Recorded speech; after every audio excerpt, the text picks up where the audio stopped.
So, what is it about Princess Diana that she's still such a source of fascination after even after 23 years after her death? All you have to do is look at the popularity of The Crown and the countless documentaries that are really trying to hope to provide a deeper insight into her life. So, what do you think is why people are so captivated by her?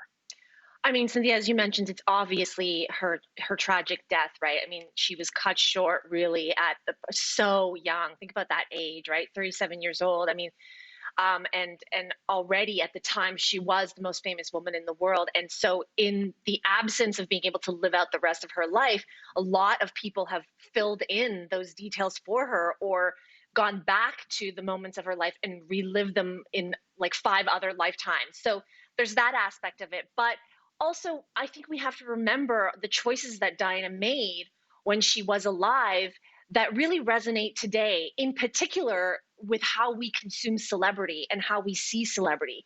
Um, Diana secretly participated in the writing of Andrew Morton's book about her, which was at the time the most groundbreaking, big time. Everybody cared about this book. And this was like really before the internet, before we spent our days on Twitter and Instagram. So everybody was buying books and reading them and gobbling every detail. She talked about her depression. She talked about her loveless marriage. She talked about her affairs. She laid it all out and she did it in secret. And it was the kind of like, I don't know, calculation that was the precursor right now to what we know to be like reality series, to people and celebrities telling their true story on docu-series or whatever. Diana did that way before and was like leaking this information. It's also Diana's power in the photograph. We all consume so much Instagram now and we're familiar with our angles and how to look at the camera to make a connection. Think about the way that she gazed through her bangs at the camera, the way she tilted her chin, how she really was able to have a relationship with the lens.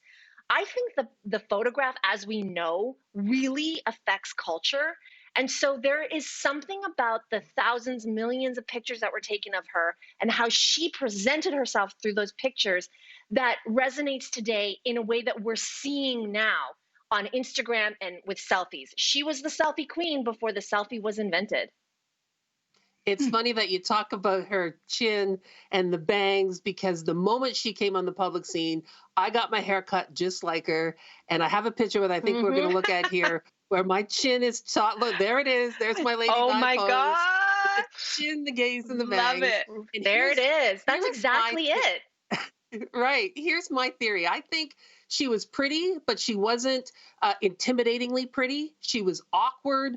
She made weird choices. She was cheated on. So we could relate to her on all those levels, but also that old trope of pitting woman against woman. So we had the ugly and bad Camilla and the pretty and the good Diana. And so people really embraced that story because sadly, as women, we're sold the story of our Prince Charming and the happily ever after, but the two women fighting with one another. And I think like it was good in some ways that we had this person who was flawed that was rising to prominence as the most famous woman in the world. But at the same time, I think we all got sucked into those old woman versus woman tropes. And when you die young and beautiful, of course, people are always going to see you that way.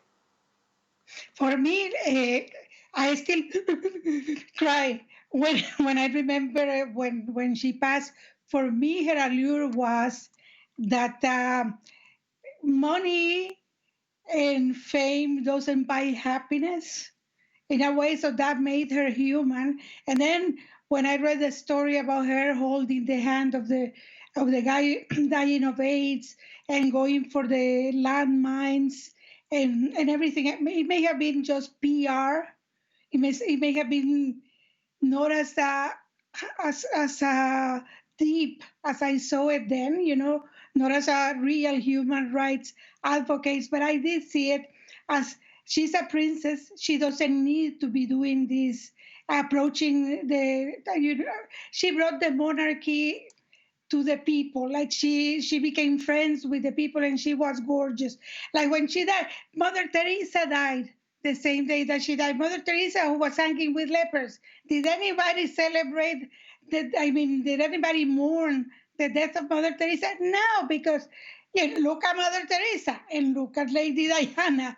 I think her beauty, her relationship with her kids, and the fact that she was a person that we would have liked to protect, because with all her richness and it's all the her kind of beauty, she didn't have. Yeah, she didn't have. Like yeah, there is I would something have about liked to. that.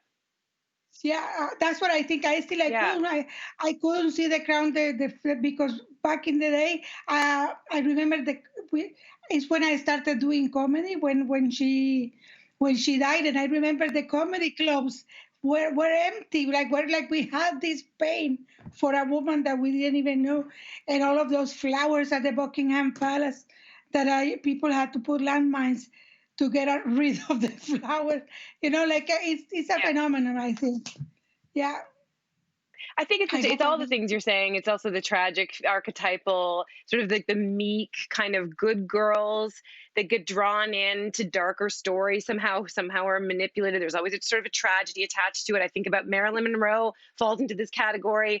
Even I would say Britney Spears to some degree has fallen into this category. This public captivation. It's like you have it all, and yet there's this kind of like dark sadness that's there. But what I'm most interested in Diana is the stories that are sort of still untold. And the one of the ones that fascinate me the most is the Canadian angle story. Like rocker Bryan Adams, you guys know that they've had this Yes. kind of like, I don't know, complicated relationship that no one talks about really. He himself has never verified whether they were anything more than friends. But come on, you remember the song in 1985 was called Dude. Diana?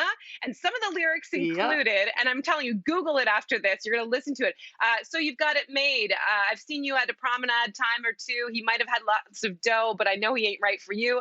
Well, I've watched you smile and shaking hands, but when you're doing your social scene, but when you wouldn't have to do that if you came and lived with me. And he says, she's the queen of all my dreams. I'm just going to put that out there. Listen to it after the show. It is good. There's stories there.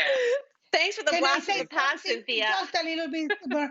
I really like the Candle in the Wind version that Elton John wrote for Diana. But imagine Diana running into Marilyn Monroe in the pearly gates, because it was first written for Marilyn Monroe. Couldn't he write something else?